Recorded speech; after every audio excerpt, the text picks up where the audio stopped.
Hello dear students, আশা করছি সবাই ভালো আছো। তোমরা তোমাদের সপ্তম শ্রেণীর বিজ্ঞান বই থেকে তোমাদের যে অধ্যায় 5 অণুজীব জগৎ, যেটা তোমাদের অনুশীলন বইতে অদৃশ্য প্রতিবেশী নামে রয়েছে, সেই অধ্যায় থেকে, এবং যেটা তোমাদের বার্ষিক পরীক্ষায় রয়েছে, সেই অধ্যায় থেকে এখন আমরা আজকের এই টিউটোরিয়ালটিতে এক কথায় উত্তর বা এমসিকিউ যেটা আসবে তোমাদের আছে, এবং সংক্ষিপ্ত প্রশ্ন উত্তর, এই দুটো বিষয় নিয়ে পুরো অধ্যায় ধরে আলোচনা করে দেব। আর এই অধ্যায়ের উপরে যে বেসিক আলোচনা, সেটা কিন্তু আরেক পূর্বের টিউটোরিয়ালে করে দিয়েছি। সেই টিউটোরিয়ালটি তোমরা আমাদের স্কলার একাডেমি ফর অল এই চ্যানেলটি সাবস্ক্রাইব করে সেখান থেকে দেখে আসতে পারো। আমাদের সব টিউটোরিয়ালগুলো সেখানে দেওয়া আছে স্কলার একাডেমি ফর অল। এবং এই যে পিডিএফটি যেটি প্রশ্ন আকারে থাকবে এখানে, সেটি যদি তোমরা পেতে যাও তাহলে তোমরা হোয়াটসঅ্যাপ করতে পারো। এছাড়া আমাদের এই ভিডিওর কমেন্ট বক্সেও এগুলো দেওয়া থাকবে। এছাড়া scholar academy for all Facebook পেজেও এই ভিডিওগুলো নিয়মিত আপলোড করা হয়ে থাকে। আমরা চলে যাচ্ছি আমাদের মূল আলোচনায়।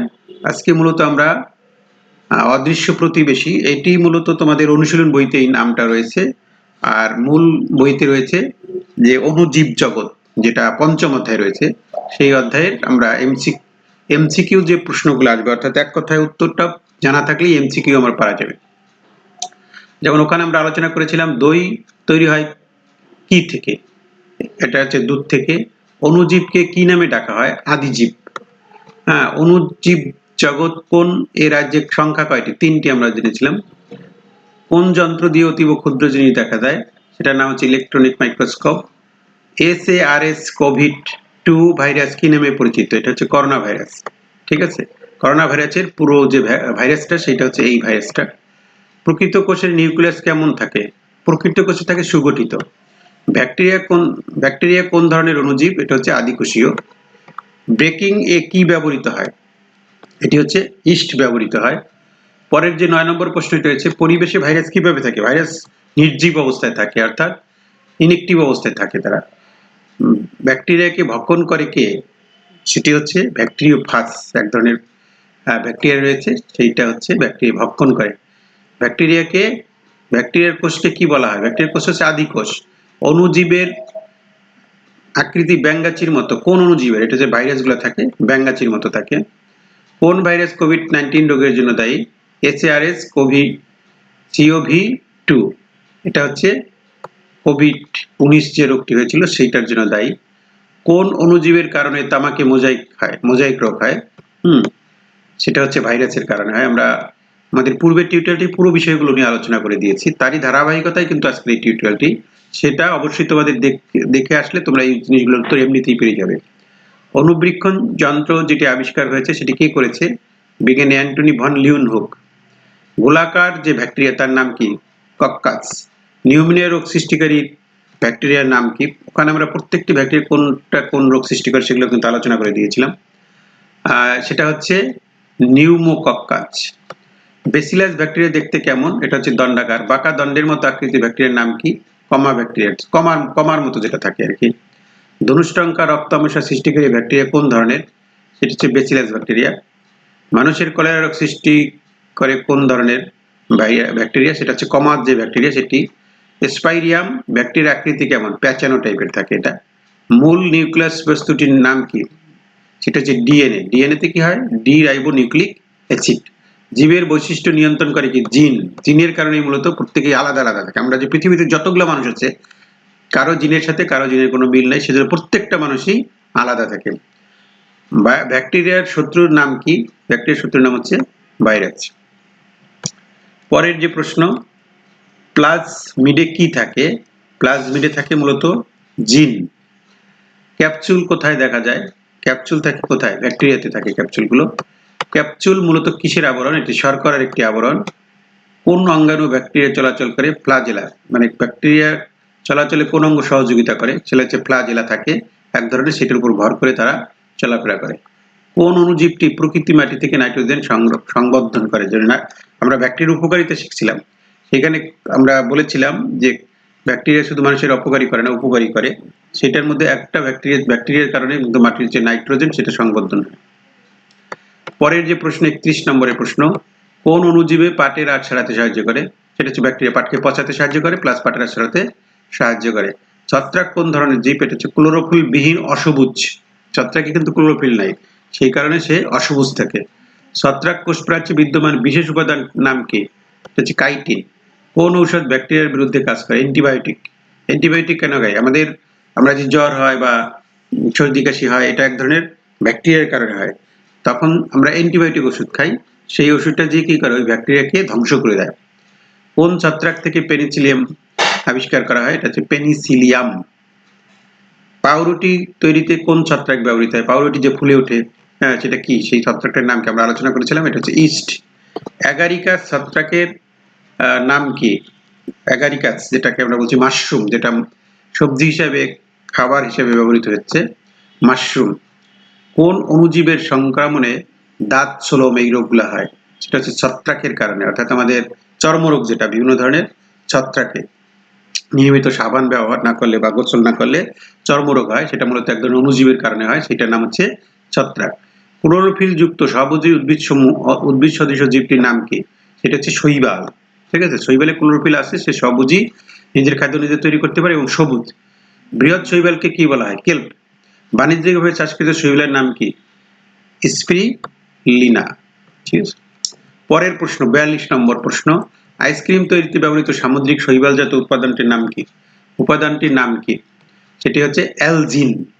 আমরা বলছিলাম অ্যামিবার আঙ্গুলের মতো অভিক্ষেপগুলোকে কি বলে? সেটিকে বলে ক্ষণপদ। কার সাহায্যে অ্যামিবা খাদ্য গ্রহণ চলাচল করে? সেই ক্ষণপদের সাহায্যে।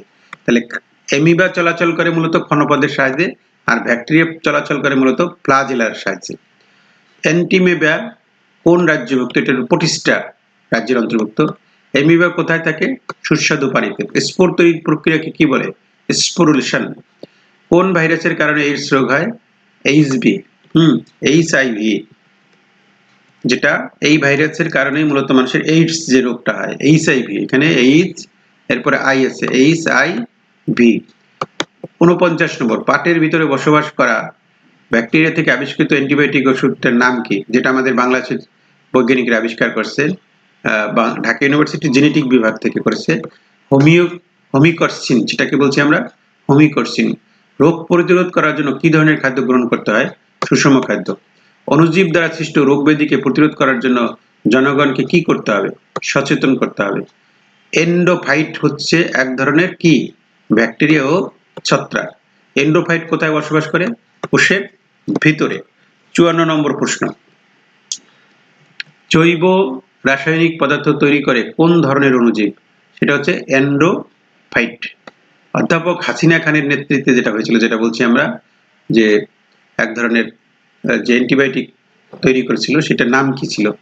হোমিকরসিন। সেটার নাম ছিল কি? হোমিকরসিন। এরপরে 56 নম্বরের প্রশ্ন, হোমিকরসিন অ্যান্টিবায়োটিক কোন ধরনের উদ্ভিদ থেকে আবিষ্কার করা হয়েছিল? এটা হচ্ছে পাট থেকে আবিষ্কার করা হয়েছিল। এরপর আমরা খ বিভাগে চলে যাই। এই যে আমরা এক কথা উত্তর প্রশ্নগুলো আলোচনা করে দিলাম, এগুলোই মূলত তোমাদের এমসিকিউ কে কভার করবে। ঠিক আছে, এমসিকিউ আসবে এবং ওখানে কিন্তু এক কথা উত্তর আসবে। এমসিকিউ এবং এক কথা উত্তর কভার করার জন্য এইটুকু পড়লেই হয়ে যাবে আমাদের এই চ্যাপ্টারে, এর বাইরে কিছু আসবে না। এরপরে সংক্ষিপ্ত প্রশ্ন, যেটি আমাদের আছে 10টা সংক্ষিপ্ত প্রশ্ন আসবে। এর একটা আমরা এখানে আলোচনা করে দিচ্ছি অনেকগুলো। প্রোক্যারিওটা রাজ্যের 2টি বৈশিষ্ট্য লেখো। আমরা যে 3টা রাজ্যের নাম শুনছিলাম, তার মধ্যে একটা ছিল প্রোক্যারিওটা। এই প্রোক্যারিওটা রাজ্যের 2টি বৈশিষ্ট্য হলো সুনির্দিষ্ট নিউক্লিয়াস থাকে না এখানে, আর এককোষী আণুবীক্ষিক আদিকোষ জীব। এই দুটো বৈশিষ্ট্য সুন্দর করে লেখা আছে। প্রত্যেকটা প্রশ্ন পড়তে হবে এবং প্রয়োজনে কিছু প্রশ্ন উত্তর তুমি নিজে নিজে লিখবা। হ্যাঁ, এরপরে আছে প্রোক্যারিওটা এবং ইউক্যারিওটা রাজ্যের 2টি পার্থক্য লেখো। প্রোক্যারিওটা রাজ্যের 2টি পার্থক্য হচ্ছে, প্রোক্যারিওটা রাজ্যের অণুজীবের কোষে নিউক্লিয়াস সুগঠিত নয়, আর ইউক্যারিওটা যেটা সুগঠিত থাকে কোষ। এর একটা সুগঠিত নয়, আর একটা হচ্ছে ইউক্যারিওটা যেটা, সেটা সুগঠিত, নিউক্লিয়াস আছে সেখানে। প্রোক্যারিওটা রাজ্যের অণুজীবের দেহ আদি কোষের, আর এটা হলো প্রকৃত কোষ। অর্থাৎ 2টা শব্দ মনে রাখতে হবে, একটা হচ্ছে নিউক্লিয়াস সুগঠিত নয়, নিউক্লিয়াস সুগঠিত, একটা আদি কোষ আর একটা হচ্ছে প্রকৃত কোষ। ভাইরাসের 2টি বৈশিষ্ট্য উল্লেখ করো। আমরা জানি ভাইরাস হচ্ছে কি? অতি আণুবীক্ষিক অকোষীয় রাসায়নিক বস্তু, যা প্রোটিন এবং নিউক্লিক অ্যাসিড দ্বারা, এটা একটা বৈশিষ্ট্যতা। জীবিত জীবদেহ ছাড়া ভাইরাস বা জীবদেহের বাইরে এরা কোনো লক্ষণ দেখা যায় না, কারণ এটা তো পরজীবী। অর্থাৎ জীবিত যে কোনো দেহেই জীবদেহেই এরা বসবাস করে, এর বাইরে এদের কোনো অস্তিত্ব থাকবে না, কারণ সেখানে থেকে তারা তো বেঁচে থাকতে পারবে না। ভাইরাসকে সরলতম জীব বলা হয় কেন? এটি খুবই একটা গুরুত্বপূর্ণ প্রশ্ন। জীবনের বৈশিষ্ট্য প্রদর্শনকারী নিউক্লিক অ্যাসিডের উপস্থিতির কারণে ভাইরাসকে জীব বলা হয়। অর্থাৎ জীবনের বৈশিষ্ট্যের জন্য যে নিউক্লিক অ্যাসিড দরকার সেটা কিন্তু ভাইরাসে আছে, কিন্তু এর দেহে কোনো কোষপ্রাচীর, প্লাজমা লেমা, সুসংগঠিত নিউক্লিয়াস বা সাইটোপ্লাজম এগুলো কিছুই কিন্তু থাকে না। হ্যাঁ, এই সকল অঙ্গাণুর অনুপস্থিতির কারণে ভাইরাসকে সরলতম কোষ বা আদি কোষ বলা হয়। ভাইরাসের সৃষ্ট দুটি উদ্ভিদের রোগের নাম, যেমন ধানের হয়েছে টুংরো রোগ, তামাকের হয় মোজাইক রোগ। পরের প্রশ্ন, 6 নম্বরের প্রশ্ন, ভাইরাসকে অকোষীয় বলা হয় কেন? এটাও পরীক্ষা আসে। ভাইরাসকে অকোষীয় বলা হয় কেন? ভাইরাসের দেহ কোষ প্রাচীর, কোষঝিল্লি, সাইটোপ্লাজম বা নিউক্লিয়াস নেই। এদের দেহে সাইটোপ্লাজমে অঙ্গাণু থাকে না এবং দেহে রাসায়নিক প্রোটিন আবরণ বা নিউক্লিক অ্যাসিড দ্বারা গঠিত, এ কারণে এটাকে বলা হয় অকোষীয় বস্তু। ব্যাকটেরিয়ার দুইটি উপকারিতা। ব্যাকটেরিয়ার দুইটি উপকারিতা কি? একটা হচ্ছে অ্যান্টিবায়োটিক তৈরি করা হয়, আর যে মাটিতে যে নাইট্রোজেন থাকে সেগুলো সংবর্ধন করেন। এটি জিনগত পরিবর্তনে ব্যাকটেরিয়ায় ব্যবহৃত হয় কেন? জিনগত পরিবর্তনে ব্যাকটেরিয়া ব্যবহৃত হয় কেন? কোনো উদ্ভিদ বা প্রাণীর মাঝে কাঙ্ক্ষিত বৈশিষ্ট্য পাওয়ার জন্য জিনগত পরিবর্তন দরকার, অর্থাৎ জিনের পরিবর্তনের মাধ্যমে আলাদা ধরনের নতুন ধরনের কোনো জীব তৈরি করা হয় বা উদ্ভিদ তৈরি করা হয়। ব্যাকটেরিয়ার প্রোটিন আবরণটি কাঙ্ক্ষিত বৈশিষ্ট্য পাওয়ার মূল ভিত্তি হিসেবে কাজ করে এখানে, তাই জীবের কাঙ্ক্ষিত বৈশিষ্ট্য পাওয়ার জন্য জিনগত পরিবর্তনের কাজে ব্যাকটেরিয়া ব্যবহৃত হয়। পরজীবী বলতে কি বোঝায়? পরজীবী মানে অন্যের উপর জীবন ধারণ করে, যে তাই না, যে সকল জীব আজীবন বা জীবনের কোনো এক বা একাধিক পর্যায়ে জীবন ধারণের জন্য বিভিন্ন প্রজাতিভুক্ত জীব দেহে, সেটা ভিতরেও থাকতে পারে বাইরেও হতে পারে, বসবাস করে, সেই জন্য তাদের নাম হচ্ছে পরজীবী। যেমন ম্যালেরিয়া নামক পরজীবীর কারণে মানুষের শরীরে ম্যালেরিয়া রোগ হয়। এরপরের যে প্রশ্নটি 10 নম্বর প্রশ্ন, সেটি হচ্ছে যে অণুজীব কি শুধু মানুষের ক্ষতির কারণ নাকি আমাদের বন্ধু হিসাবে ভূমিকা পালন করে? এটা কিন্তু আমরা জেনেছি আমাদের মূল টার্মে যখন আমরা আলোচনা করছিলাম। আর সেই আলোচনাটি দেখলে তোমার এই সব প্রশ্নের উত্তর তুমি ওখান থেকে পেয়ে যাবা। আর এইসব টিউটোরিয়ালগুলো তুমি যখন দেখবা তখন পজ করে করে এই কথাগুলো শুনলে এবং খাতায় সাথে সাথে যদি তুমি লেখো তাহলে তোমার কিন্তু হয়ে যাচ্ছে এটা। ঠিক আছে, আমরা এরপরে জানবো যে আমাদের এইগুলা কি শুধু ক্ষতিরই কারণ নাকি আমাদের এটা উপকারও করে। তাহলে আমাদের যে অণুজীবগুলো যে রয়েছে, আমরা ব্যাকটেরিয়া, ভাইরাস এগুলোর কথা যে জানলাম, এগুলো শুধুমাত্র আমাদের ক্ষতিই করে না, এরা আমাদের বন্ধু হিসেবে ভূমিকা পালন করে। যেমন কিছু কিছু অণুজীব আছে বিভিন্ন প্রজাতির বৈশিষ্ট্য বা আচরণ আমাদের উপকারে আসে, যেমন দই, আমরা যে দুধ থেকে দই পাই, মাশরুম পাই, বা অ্যান্টিবায়োটিক পাই, এগুলো সবই কিন্তু অণুজীব থেকে তৈরি হয়েছে, তাই না? 11 নম্বরের প্রশ্ন, ব্যাকটেরিয়াকে প্রোক্যারিওটা বা আদিকোষী বলা হয় কেন? এটা তো অণুজীব, এক ধরনের ব্যাকটেরিয়া, আমরা জানি। এদের কোষের কেন্দ্রিকা সুগঠিত থাকে না বা নিউক্লিয়াসটা সুগঠিত থাকে না, কেন্দ্রিকা সুগঠিত না থাকার জন্য এরা আদিকোষী। শৈবালকে সবুজ উদ্ভিদ বলা হয় কারণ সবুজই কেন? এটা তো শৈবাল মানে সবুজ, নিজের খাদ্য ক্লোরোফিল আছে, তাহলে নিজের খাদ্য নিজে তৈরি করতে পারে, নিজের খাদ্য নিজে যারা তৈরি করে তারা তো সবুজই, তাই না? আচ্ছা, কিন্তু শৈবালে ক্লোরোফিল যুক্ত সবুজ বর্ণের উদ্ভিদ, এই জন্য এরা নিজের খাদ্য নিজে তৈরি করতে পারে, তাই এদেরকে সবুজই বলা হয়ে থাকে। 13 নম্বরের প্রশ্ন, শৈবালের দুটি ব্যবহার লেখো। আমরা জানি শৈবাল অনেক কাজে ব্যবহার করা হয়, তার মধ্যে একটা হচ্ছে মৎস্য চাষের জন্য শৈবাল, মাছ যেগুলা খাবার হিসাবে এই শৈবাল খাইয়ে থাকে তারা, সেই কাজে ব্যবহৃত হতে পারে, এটা একটা ব্যবহার তার। আর আইসক্রিম তৈরিতে আমরা জানছিলাম যে এক ধরনের সামুদ্রিক শৈবাল ব্যবহৃত হয়, সেটার নাম ছিল কি? অ্যালজিন, এটা আইসক্রিম তৈরিতে ব্যবহৃত হয়।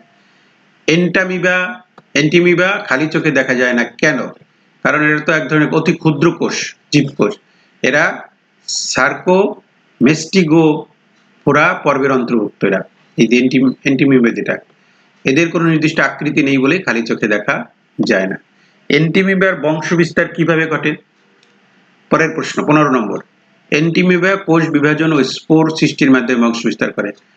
এদের কোষটা কিভাবে কোষ বিভাজন করে? স্পোরের যে পদ্ধতি, যেটাকে আমরা বলছিলাম স্পোরিলেশন পদ্ধতিতে, একটি কোষের প্রোটোপ্লাজম যেটা আছে সেটা বহু খণ্ডে বিভক্ত হয়ে ক্ষুদ্র ক্ষুদ্র অণুজীব বা স্পোর তৈরি করে, সেই স্পোরগুলো থেকে আবার স্পোর তৈরি হয়।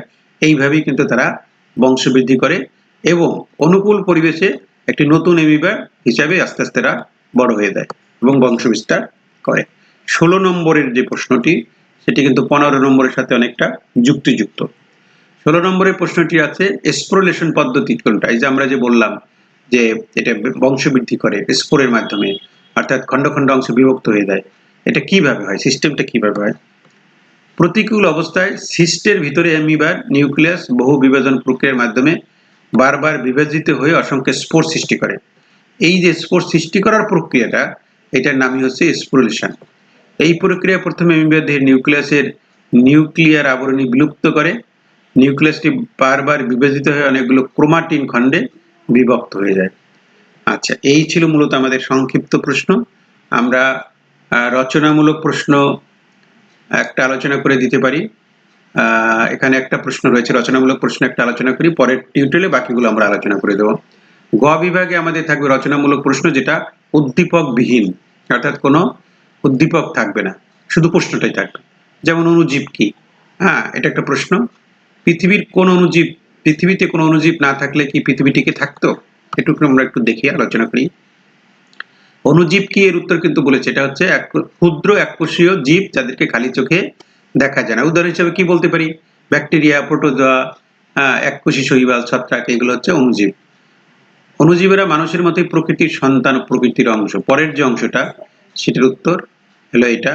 এখানে আমরা প্যারা করে লিখতে পারি, অর্থাৎ অণুজীব কি, এটা আমরা এই পর্যন্ত কিন্তু আমাদের হয়ে গেল। আমরা পরের প্যারায় গিয়ে লিখতে পারি, প্যারা করে লিখবো আমরা। হ্যাঁ, শুধু মানুষ নয়, অণুজীব ছাড়া পৃথিবীর জীবজগতের প্রায় পুরোটাই একদম এক সময় পরে বিলুপ্তির সম্মুখীন হবে। কারণ বেঁচে থাকাটাই যে একমাত্র সমস্যা তো নয়। খাদ্য গ্রহণ, পরিপাকে অণুজীবের যে অপরিসীম অবদান রয়েছে। আমরা যে খাই, সেটি হজম করার যে প্রক্রিয়া, সেই জায়গাগুলোতে কিন্তু অনেক অণুজীব কাজ করে, বা সেই ঘাটতি পূরণ করার অণুজীবের কোনো বিকল্প নাই। অণুজীব অস্তিত্বহীন হলেও পৃথিবীর দীর্ঘ সময় পরে হলেও জীবের সন্ধান খুঁজে পাওয়া যাবে না। কিন্তু অণুজীব ছাড়া জীবন খুব অল্প সময়ের জন্য সুবিধাজনক মনে হতে পারে। তবে সুস্থভাবে স্বাভাবিকভাবে বেঁচে থাকতে হলে অণুজীবের অস্তিত্ব অস্বীকার করার কোনো সুযোগ নেই এবং নেই। অর্থাৎ অণুজীব ছাড়া পৃথিবী টিকে থাকতে পারে না। পরের প্রশ্নটি আমরা পরের টিউটোরিয়ালে আলোচনা করব। আজকের এই টিউটোরিয়ালটি পর্যন্তই। পরের টিউটোরিয়ালে মূলত আমরা আমাদের যে রচনামূলক প্রশ্ন এবং আমাদের যে উদ্দীপকযুক্ত প্রশ্ন, সেগুলো নিয়ে আমরা আলোচনা করব। এবং এই যে পিডিএফটি, এটি আমাদের ভিডিও লিঙ্কে দেওয়া থাকবে, সেটি তোমরা ডাউনলোড করে প্রিন্ট করেও নিতে পারবা এবং এখান থেকে তোমরা নোটও করে নিতে পারবা। দেখা হচ্ছে পরের কোনো ক্লাসে। সে পর্যন্ত সবার জন্য শুভকামনা।